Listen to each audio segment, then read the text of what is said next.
Hi all. ഞാനിപ്പോൾ ഒരു special വീഡിയോയിൽ വരാൻ കാര്യം, ഇന്നത്തെ മാർക്കറ്റിൻ്റെ ഫോൾ കണ്ടപ്പോൾ നമ്മുടെ അനാലിസിസൊക്കെ മീൻസ് വീക്കിലി അനാലിസിലൊക്കെ ആണെങ്കിൽ അത് കുറച്ചുകൂടെ ഒന്ന് കറക്റ്റ് ചെയ്യണം എന്നെനിക്ക് തോന്നി. അതുകൊണ്ടാണ് ഇപ്പോൾ ഏകദേശം നാട്ടിലെ സമയം 12:30 ഞാൻ ഡ്യൂട്ടി കഴിഞ്ഞ് വന്നതിന് ശേഷം ആണ് ഞാനിപ്പോൾ ഈ വീഡിയോ ചെയ്യുന്നത്. കാരണം ഇത് ചെയ്യേണ്ട ഒരു അനിവാര്യതയാണ്. കാരണം നമ്മുടെ വീക്കിലി അനാലിസിനതിൽ കുറച്ച് പോരായ്മകളുണ്ട് നമ്മൾ പറഞ്ഞതിനകത്ത്. കാരണം ഇന്ന് അൺഎക്സ്പെക്റ്റഡായിട്ട് മാർക്കറ്റ് വീണു.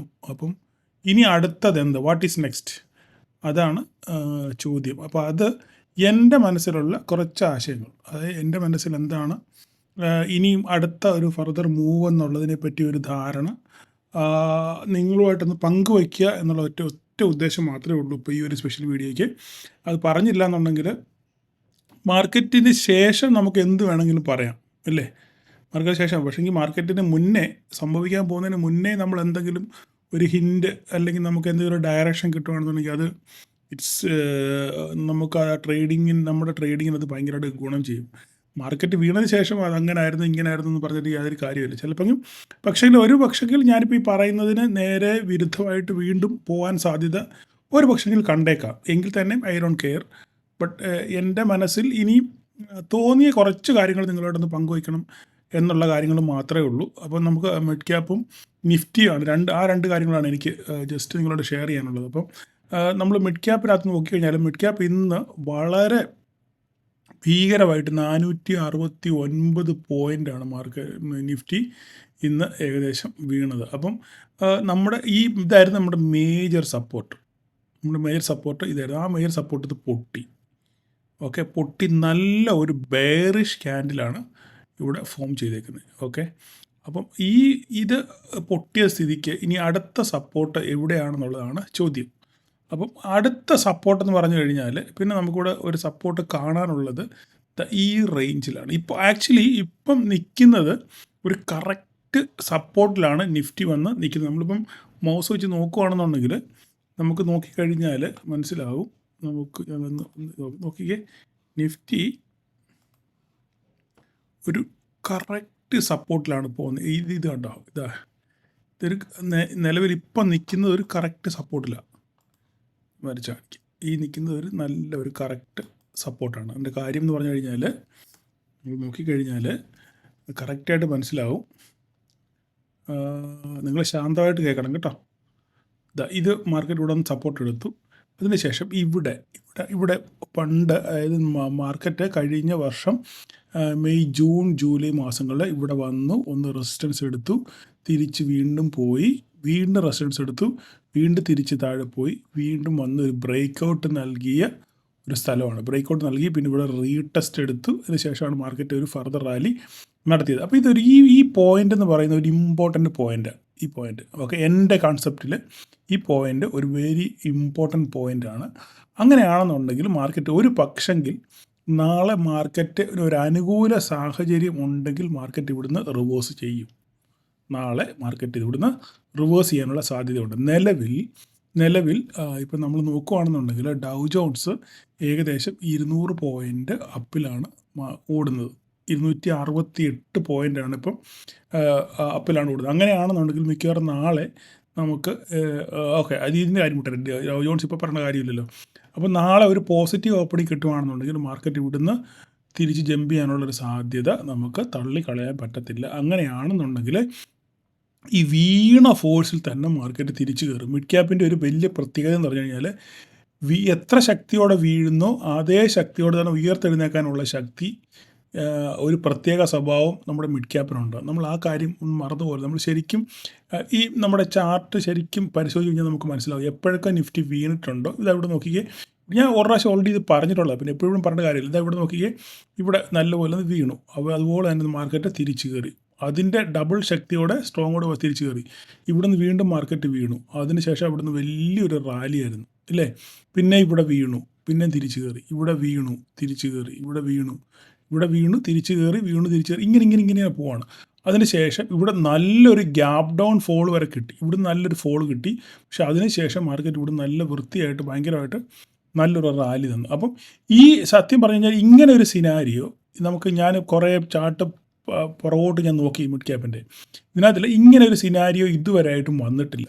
ഇങ്ങനെ ഇത്രയ്ക്ക് സിവിയർ ആയിട്ടുള്ളൊരു സെല്ലിങ് ഇതുവരെയായിട്ടും നിഫ്റ്റിയിൽ മിഡ് ക്യാപ്പിൽ ഇങ്ങനെ സിവിയറായിട്ട് വളരെ ക്രാഷ് ചെയ്യുന്ന രീതിയിൽ ഒരു സെല്ലിങ് മിഡ് ക്യാപ്പിൽ ഉണ്ടായിട്ടില്ല ഇതുവരെയായിട്ട്. ഞാൻ പുറകോട്ട് ചാർട്ടൊക്കെ എടുത്ത് നോക്കി, കണ്ടിട്ടില്ല. അല്ലാണ്ട് ഇവിടെയൊക്കെ എന്ന് വെച്ചാൽ വളരെ ചെറുതായിട്ട്, പക്ഷേ ഇവിടേക്കാണെങ്കിൽ നല്ല വെരി ബിഗ് ക്യാൻഡിൽ 300 പോയിൻറ്റിൻ്റെ ക്യാൻഡിലുകളാണ് ഇവിടെ വീണത്. അങ്ങനെ ഒരു സിനാരി ഇവിടെ ഒന്നും വന്നിട്ടില്ല. അപ്പം ഇന്നത്തെ ഈ സിവിയർ സെല്ലിങ്ങിൻ്റെ പ്രധാനപ്പെട്ട കാര്യം എന്ന് പറഞ്ഞു കഴിഞ്ഞാൽ നമ്മുടെ പിന്നെ ഇൻഡ് ഹോട്ടലാണ്. ഇൻഡ് ഹോട്ടൽ വളരെ ഡ്രാസ്റ്റിക്കായിട്ട് താഴെ പോയി. കാരണം ഓൾ ടൈം ഹൈ നിൽക്കുമായിരുന്നു.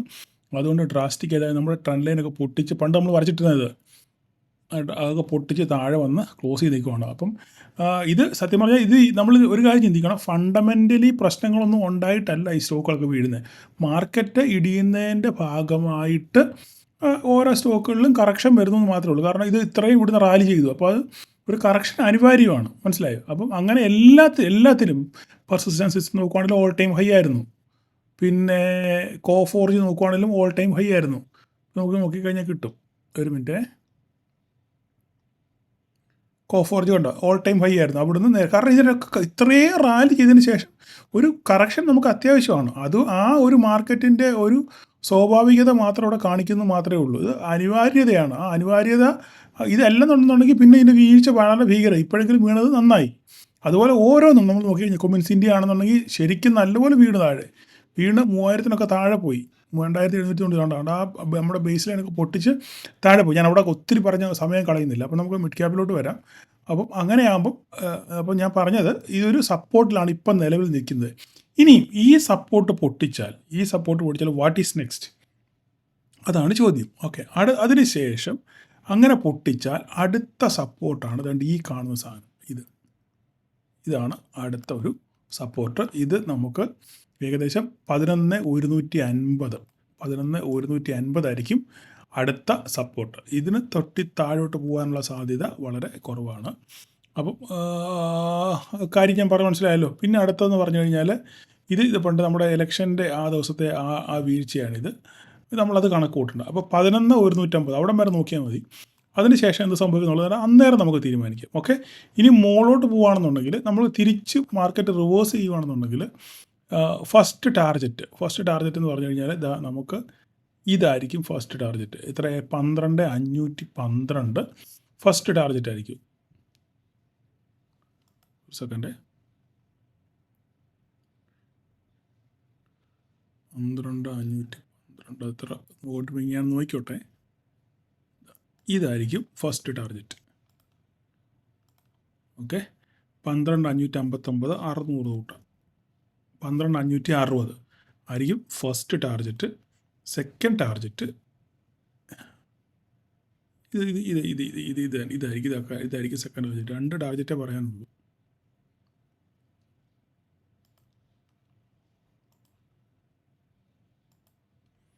ഓക്കെ, ഈ 2 ടാർഗറ്റാണ് പറയാനുള്ളത്. 13,222, 12,560.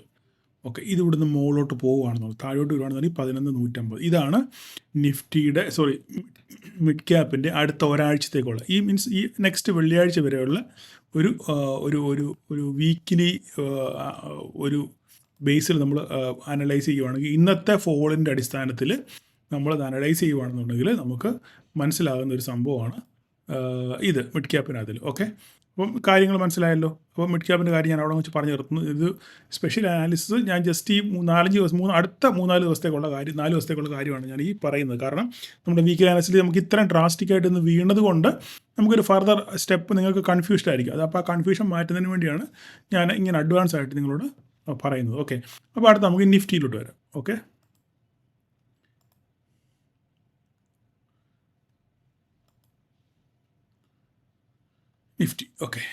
നിഫ്റ്റിയിൽ വരുവാണെന്നുണ്ടെങ്കിൽ നമ്മൾ നോക്കുകയാണ്, ഓൾറെഡി ഞാൻ ഈ ട്രെൻഡ് ലൈൻ ഇവിടെ വരച്ച് വെച്ചിട്ടുണ്ട്. ഓക്കെ, നമ്മളിങ്ങനെ നോക്കുകയാണെന്നുണ്ടെങ്കിൽ ഇവിടെ നമുക്കൊരു ട്രെൻഡ് ലൈൻ കാണാം. ഇത് നിഫ്റ്റിയുടെ ഡേ ചാർട്ടാണ്. ഓക്കെ, ഇതിനകത്തില്ല നമുക്ക് ഇത് ഞാൻ സ്വന്തമായിട്ട് വരയ്ക്കുന്നത്, ചിലപ്പോൾ തെറ്റാകാം ശരിയാകാം. ഇതൊക്കെ എൻ്റെ ഒരു നിഗമനം മാത്രമാണിത് കേട്ടോ. നിങ്ങൾക്ക് വേണ്ട രീതിയിൽ ഇത് പ്രയോജനപ്പെടുത്താം, അല്ല തള്ളിക്കളയും. അപ്പോൾ ഞാൻ നോക്കിയിട്ട് ഇതൊരു ട്രെൻഡ് ലൈനാണ് ഈ കാണുന്നത്. ഓക്കെ, അങ്ങനെയാണെന്നുണ്ടെങ്കിൽ ഈ ട്രെൻഡ് ലൈൻ ഈ ഏരിയയിൽ വന്ന് സപ്പോർട്ട് എടുത്ത് മാർക്കറ്റ് റിവേഴ്സ് ചെയ്യാനുള്ളൊരു സാധ്യത ഞാൻ കാണുന്നു. ഓക്കെ, അപ്പം നമുക്കൊരു സപ്പോർട്ടോട് ഇവിടെ വരയ്ക്കാം. സപ്പോർട്ടോട് നമ്മൾ നോക്കുകയാണെന്നുണ്ടെങ്കിൽ ഇതൊരു സപ്പോർട്ടാണ്. എൻ്റെ കാര്യം എന്ന് പറഞ്ഞു കഴിഞ്ഞാൽ ഞാൻ പറഞ്ഞു തരാം, കാര്യം കൂടെ പറഞ്ഞു തരാം, ചെറുത് കാണിപ്പിക്കാം. അവിടെ കാര്യം കൂടെ പറഞ്ഞു കഴിഞ്ഞാൽ നോക്കിക്കേ, ഇവിടെ ഒരു റെസിസ്റ്റൻസ് എടുത്തിട്ടുണ്ട്, ഇവിടെ ഒരു റെസിസ്റ്റൻസ് എടുത്തിട്ടുണ്ട്. ഇത് കണ്ടോ, ഇതൊരു റെസിസ്റ്റൻസ് ആണ്. ഇത് കണ്ടോ, ഈ ഡോജ് കണ്ടോ, ഇതൊരു റെസിസ്റ്റൻസ് ആണ്. മനസ്സിലായോ? കാണാൻ പറ്റുന്നുണ്ടോ നിങ്ങൾക്ക്? അല്ലെങ്കിൽ ഞാൻ ഇന്ന് വലുതാക്കി കാണിക്കാം.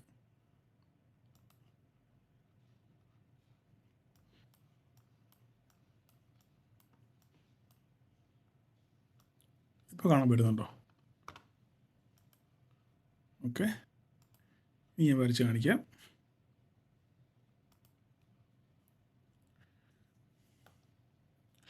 നോക്കിക്കേ, ഇവിടെ ഒരു പ്രാവശ്യം സപ്പോർട്ട് എടുത്തു, സപ്പോർട്ടല്ല റെസിസ്റ്റൻസ്, ഇവിടെ റെസിസ്റ്റൻസ് എടുത്തു, ഇവിടെ റെസിസ്റ്റൻസ് എടുത്തു. ഇതിന് ശേഷം മോളിൽ പോയിട്ട് തിരിച്ച് വന്ന് ഇവിടെ ഒന്ന് തട്ടിക്കളിച്ച് നിന്നു.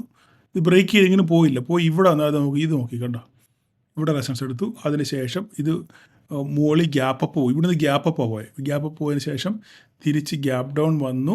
ഇതിന് ശേഷം ഇവിടെ ഒരു ഡോജ് ഉണ്ട് കണ്ടോ, അത് ഇവിടെ കിടന്ന ആളുകൾ. അപ്പോൾ ഇതൊരു പിന്നെ റീടെസ്റ്റ് ചെയ്ത് ഇവിടുന്ന് മാർക്കറ്റ് മേലോട്ട് കയറിപ്പോയി. അപ്പോൾ അങ്ങനെയാണെങ്കിൽ ഇതൊരു സപ്പോർട്ടിനുള്ള സാധ്യത വളരെ കൂടുതലാണ്. അങ്ങനെ നമ്മൾ നോക്കുകയാണെന്നുണ്ടെങ്കിൽ ഇതൊരു ഈ ട്രെൻഡ് ലൈനും ഈ സപ്പോർട്ടും എല്ലാം കൂടെ യോജിച്ച് വരുന്നുണ്ട്. ഏകദേശം ഇവിടെ ഒരു സപ്പോർട്ട് എടുക്കാനുള്ള സാധ്യത നമുക്ക് തള്ളിക്കളയാൻ പറ്റും. അങ്ങനെയാണെങ്കിൽ 22,696 അല്ല 22,700 നിങ്ങൾ വെച്ച് എങ്ങനെയാണ് നിങ്ങളുടെ റൗണ്ട് ഫിഗർ ആക്കണമെങ്കിൽ നിങ്ങൾക്ക് 22,700 നിങ്ങൾക്കൊരു സപ്പോർട്ടായിട്ട് നിങ്ങൾക്ക് കണക്ക് കൂട്ടാം. ഇപ്പം നിലവിൽ മാർക്കറ്റ് നിൽക്കുന്നത് 23,085 മാർക്കറ്റ് ക്ലോസ് ചെയ്തേക്കുന്നത്. ഓക്കെ, അപ്പം 22,700 വരെ വരുമോ എന്ന് നമുക്ക് നോക്കാം. 22,700 ഒരു മേജർ സപ്പോർട്ടായിട്ട് നമുക്കിവിടെ നിഫ്റ്റിക്കകത്തിൽ കാണാൻ പറ്റുന്നത്. അപ്പം അതിന് ശേഷം മാർക്കറ്റ് പൊട്ടുവാണ്, ഇനി അതും പൊട്ടി താഴെ പോവുകയാണെന്നുണ്ടെങ്കിൽ നമുക്കൊന്നുകൂടെ നോക്കാം.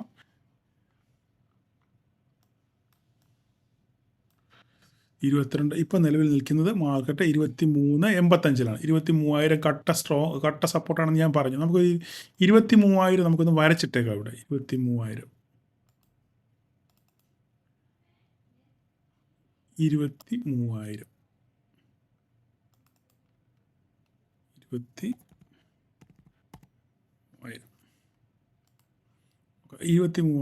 ഇച്ചിരി വലുതാക്കിയിട്ട് വേണമെന്നുണ്ടെങ്കിൽ കളറും കൂടെ ഒന്ന് മാറ്റിയേക്കാം. ഓക്കെ, 23,000 കട്ട സപ്പോർട്ട് നമ്മൾ വരച്ചിട്ടേക്കുന്നു. അടുത്ത ഒരു സപ്പോർട്ട് എന്ന് പറഞ്ഞു കഴിഞ്ഞാൽ 22,696 അല്ല 22,700 വേണം. 22,700 ആക്കാം നമുക്കത്. 22,700 റൗണ്ട് ഫിഗർ ആയിക്കോട്ടെ. ഓക്കെ, 22,700. അപ്പോൾ ഈ രണ്ട് സംഭവമാണ് നമ്മൾ ശ്രദ്ധിക്കേണ്ടത്. ഇനി നമ്മൾ മാർക്കറ്റ് ഇവിടുന്ന് പൊട്ടുവാണെന്നുണ്ടെങ്കിൽ പിന്നെ അടുത്ത സപ്പോർട്ട് നമുക്ക് കാണാൻ പറ്റുന്നത് 21,750 റേഞ്ച് ആയിരിക്കും നമ്മുടെ സപ്പോർട്ട്. 22,750 800 റേഞ്ച്. ഓക്കെ, ഇതായിരിക്കും മാർക്കറ്റിൻ്റെ അടുത്ത ഒരു മേജർ സപ്പോർട്ട് എന്ന് പറയുന്നത് 21,750 ആയിരിക്കും. ഇപ്പോൾ ഇത്രയും കാര്യങ്ങൾ നിങ്ങൾ നിങ്ങളുടെ മനസ്സിൽ ഒന്ന് വെച്ചേക്കുക. മാർക്കറ്റ് എങ്ങോട്ട് പോകുമെന്ന് നോക്കിയിട്ട് അതിനുശേഷം മാർക്കറ്റ് വരുവാണെങ്കിൽ നിങ്ങൾക്ക് അറിയാമല്ലോ എവിടെ വരെ വരും എന്നുള്ള കാര്യം അറിയാമല്ലോ. ഇപ്പോൾ 21,750 പ്രധാനപ്പെട്ട ഒരു സപ്പോർട്ട്. അതിനുശേഷം താഴെ പോവുകയാണെന്നുണ്ടെങ്കിൽ ഇത് അവിടെ ഒന്നും വരത്തില്ല, അങ്ങനെ ഒരു സംഭവിക്കാനുള്ള സാധ്യതയൊക്കെ വളരെ കുറവാണ്. 21,020 ഓക്കെ, അതാണ്. ഇത്രയുമാണ് ഒരു വീക്കിലി ബേസിസിൽ ലോങ് ടൈമിൽ നമുക്ക് ഒരു സപ്പോർട്ട് നമുക്ക് നിഫ്റ്റിക്കകത്തിൽ കാണാൻ പറ്റുന്നത്. ഇനി മുകളിലോട്ട് നോക്കുകയാണെന്നുണ്ടെങ്കിൽ ഇപ്പം നിലവിൽ നമ്മൾ നോക്കുകയാണെന്നുണ്ടെങ്കിൽ US മാർക്കറ്റ് ഇപ്പം ഏകദേശം ഇപ്പം സമയം നാട്ടിൽ ഏകദേശം 1 മണിയായി ഇപ്പോൾ നിലവിൽ. ഓക്കെ, നാട്ടിൽ 1 മണിയായി. അപ്പം ഇപ്പം ഡൗ ജോൺസ് ഓടിക്കൊണ്ടിരിക്കുന്നത് ഏകദേശം 235 പോയിൻറ്റ് പ്ലസ്സിലാണ് ഓടിക്കൊണ്ടിരിക്കുന്നത്. ഓക്കെ, അപ്പോൾ അങ്ങനെയാണെന്നുണ്ടെങ്കിൽ ഗിഫ്റ്റ് നിഫ്റ്റി ഇപ്പം 23,256 ആണ് ഇപ്പോൾ. 23,256 ഏകദേശം സ്പോട്ടുമായിട്ട് നോക്കുകയാണെന്നുണ്ടെങ്കിൽ നമുക്ക് ഏകദേശം ഒരു 100-125 പോയിൻറ്റിൻ്റെ ഗ്യാപ്പ് അപ്പ് നിലവിൽ ഇത് വെച്ച് കണക്ക് കൂട്ടുകയാണെന്നുണ്ടെങ്കിൽ ഒരു 100-125 പോയിൻറ്റിൻ്റെ ഗ്യാപ്പ് അപ്പ് കിട്ടാനുള്ള സാധ്യത നമുക്ക് തള്ളിക്കളയാൻ പറ്റത്തില്ല. 23,250, 150, ഏകദേശം ഒരു 100-125 പോയിൻറ്റിന് ഗ്യാപ്പ് അപ്പ് കിട്ടണം. ഇങ്ങനെ നിൽക്കുകയാണെന്നുണ്ടെങ്കിൽ ഇനിയുണ്ട് US മാർക്കറ്റ് ക്ലോസ് ചെയ്യാൻ സമയമുണ്ട് ഇനി. അപ്പോൾ അത് ചിലപ്പോൾ അറിയാൻ പറ്റത്തില്ല. US മാർക്കറ്റിൻ്റെ കാര്യമല്ലേ, ചിലപ്പം ലാസ്റ്റ് മൊമെൻറ്റിൽ പ്രോഫിറ്റ് ബുക്കിംഗ് വരുവാണെന്നുണ്ടെങ്കിൽ എല്ലാം കൂടെ ക്ലോസ് ചെയ്യുവാണെന്നുണ്ടെങ്കിൽ നമുക്കൊന്നും പറയാൻ പറ്റത്തില്ല. ഓക്കെ, എനിവേ ഇതൊന്നും നമ്മളെ ചിലപ്പോൾ ഇതൊന്നും നമ്മുടെ മാർക്കറ്റിനെ ബാധിക്കാനും പോകുന്നില്ല. പക്ഷേ നമ്മൾ വേറൊരു കാര്യം ഇത് മനസ്സിലാക്കണം. ഇന്ന് ഞാനൊരു കാര്യം ശ്രദ്ധിച്ചത്, ഇപ്പോൾ എല്ലാവരും ഈ കടന്ന് ഡ്രാസ്റ്റിക്കായിട്ട് സെല്ലിങ് വരുന്നു, ഇനി ഫർദർ പോകും എന്നൊക്കെ പറയുമ്പോൾ എനിക്കിനതിൽ മനസ്സിലായ ഒരു കാര്യം, ഞാൻ ഇന്നത്തെ ഡേറ്റ ഒന്ന് എടുത്തോട്ടെ. ഇന്നത്തെ ഡേറ്റ FISും DISും വിറ്റ് അത് ഭയങ്കര ഇൻട്രസ്റ്റിംഗ് ആണ് ഈ സംഭവം. നമ്മൾ ഇന്ന് DIS 8,000, നിങ്ങളൊന്ന് മനസ്സിലാക്കണം, 8,000 രൂപയ്ക്ക് ഇന്ന് 8,000 കോടി രൂപയ്ക്ക് ഇന്ന് DII വാങ്ങിച്ചു. ഓക്കെ, FII വിറ്റത് എത്രയാണ്? 4,892. 4,892. 5,000 കൂട്ടിക്കൂ, പോയിട്ട് ബാക്കി 3,000 കോടി രൂപയുടെ ബൈ ആണ് മാർക്കറ്റിൽ വന്നേക്കുന്നത്. അപ്പോൾ ആരാ വിറ്റത്? റീറ്റെയിലേഴ്സാണ് വിറ്റത്. മനസ്സിലായോ? റീറ്റെയിലേഴ്സ് പാനിക് സെല്ലിംഗ് ആണ് നടത്തുന്നത്. അല്ലെങ്കിൽ അവർ പിന്നെ അവരുടെ ഫണ്ടമെൻ്റലി സ്ട്രോങ് അല്ലാത്ത സ്റ്റോക്കുകളൊക്കെ കൊടുത്തിട്ട് നല്ല സ്റ്റോക്കുകൾ എൻ്റർ ചെയ്യാൻ വേണ്ടി അവർ ഫണ്ട് റെഡിയാക്കുന്നു എന്ന് വേണം നമ്മൾ ഇതുകൊണ്ടൊക്കെ മനസ്സിലാക്കാൻ. എൻ്റെ ഒരു അവലോകനം മാത്രമാണ് ഇത്. നിങ്ങൾ ചിലപ്പം പ്രൊഫഷണലായിട്ടുള്ള ആൾക്കാരൊക്കെ കാണും, എന്നെക്കാളും ബുദ്ധി വിവേകമുള്ള ആൾക്കാർ. നമ്മളൊന്നും ഇതിനകത്ത് ഇന്നലെ വന്ന ആൾക്കാരാണ്. അപ്പോൾ നമുക്ക് പറയുന്നതിനൊക്കെ ഒരു പരിധിയും കാര്യങ്ങളൊക്കെ ഉണ്ട്. എങ്കിലും ഞാൻ എൻ്റെ ഒരു കൺസെപ്റ്റിൽ ഞാൻ പറയുകയാണ്. അപ്പം 3,000+ ബൈ വന്നിട്ട് മാർക്കറ്റ് 300 പോയിൻറ്റ് താഴെ പോയി. അപ്പോൾ ഇതിന് കാരണക്കാരൻ നമ്മുടെ റീറ്റെയിലേഴ്സ് മാത്രമാണ്. ഓക്കെ, അപ്പോൾ അങ്ങനെയാകുമ്പോൾ ഈ ലെവലിലൊക്കെ ഒരു ബൈ വരാനുള്ള സാധ്യത വളരെ കൂടുതലാണ്. ഈ ലെവലിലൊക്കെ ഒരു ബൈ വരാനുള്ള സാധ്യത കൂടുതലാണെന്നുള്ള കാര്യം നമ്മൾ മറന്നു പോകില്ല. അങ്ങനെ ഒരു ബൈ വരുവാണെന്നുണ്ടെങ്കിൽ മാർക്കറ്റ് ഈ വീണ പോലെ തന്നെ തിരിച്ച് റിവേഴ്സ് ചെയ്യും എന്ന് നമുക്ക് അനുമാനിക്കാം. ഓക്കെ, അപ്പം ഞാൻ താഴോട്ടുള്ള ലെവലുകൾ പറഞ്ഞു. ഇനി മുകളിലോട്ടുള്ള ലെവലിലൂടെ നമുക്ക് നോക്കാം. മുകളിലോട്ടുള്ള ലെവലുകൾ മാർക്കറ്റ് ഇവിടുന്ന് ബൗൺസ് ചെയ്യുവാണെന്നുണ്ടെങ്കിൽ ഫസ്റ്റ് ടാർഗറ്റ് ഇതായിരിക്കും. ഇപ്പോൾ ഈ ഫസ്റ്റ് ടാർഗറ്റ് നമുക്ക് ഈ ടാർഗറ്റ് ആയിരിക്കും ഫസ്റ്റ് ടാർഗറ്റ്. നമ്മുടെ ഫസ്റ്റ് ടാർഗറ്റ് ഇതായിരിക്കും നമ്മുടെ ഫസ്റ്റ് ടാർഗറ്റ്. മാർക്കറ്റ് റിവേഴ്സ് ചെയ്ത് ഓക്കെ, സെക്കൻഡ് ടാർഗറ്റ് ഇത്. ഈ 2 ടാർഗറ്റാണ് നമ്മുടെ മുന്നിലുള്ളത്. ഓക്കെ, നിഫ്റ്റിയിൽ മുന്നിലുള്ള 2 ടാർഗറ്റാണ് ഇത്. ബാക്കി ഒന്നും ഞാൻ കണക്കാക്കുന്നില്ല. ഇത് 23,891. ഇതും വേണമെങ്കിൽ ഒരു ടാർഗറ്റായിട്ട് നിങ്ങൾക്ക് വേണമെങ്കിൽ കണക്കാക്കാം. ഇത് ഇവിടെ, കാരണം ഇവിടെയൊക്കെ ഒരു സപ്പോർട്ടുണ്ട്. ആ ഈ സപ്പോർട്ടും എല്ലാം കൂടെ കണക്ക് കൂട്ടുമ്പോൾ ഇതൊരു സംഭവം. ഓക്കെ, ഇതുകൂടി ഇരുന്നോട്ടെ. ഈ 3 ടാർഗറ്റ്. ഓക്കെ, നിങ്ങൾക്ക് ഇത് കാണാൻ പറ്റുന്നുണ്ടോ? ഇല്ലെങ്കിൽ ഞാൻ നിങ്ങൾക്ക് വേണമെങ്കിൽ ഇത് ഇവിടെ നിന്ന് മാർക്ക് ചെയ്ത് തരാം. ആരൊക്കെയോ പറയുന്നത് കേട്ട് കാണാൻ പറ്റുന്നില്ല. ഓക്കെ, 23,881 അത് കേട്ടോ. 23,880 കൂട്ടില്ല. 23,881. രണ്ടാമത്തെ ടാർഗറ്റ് ഇപ്പോൾ കാണാൻ പറ്റുന്നില്ല. 24,240. ഓക്കെ, അത് കറക്റ്റാണ്. അടുത്തത് 24,803. 24,803. ഓക്കെ, ഈ 3 ടാർഗറ്റാണ് നമുക്ക് നിഫ്റ്റിയിൽ ഒരു അപ്സൈഡ് പോവുകയാണെന്നുണ്ടെങ്കിൽ നമുക്ക് പ്രതീക്ഷിക്കാൻ പറ്റുന്നത്. ഓക്കെ, താഴോട്ടാണെന്നുണ്ടെങ്കിൽ ഇത് ഞാൻ ഓൾറെഡി പറഞ്ഞു 23,000 ആണ് നമ്മുടെ ഈ മെയിൻ സംഭവം. ഈ നീല ലൈൻ കാണുന്നത് 23,000.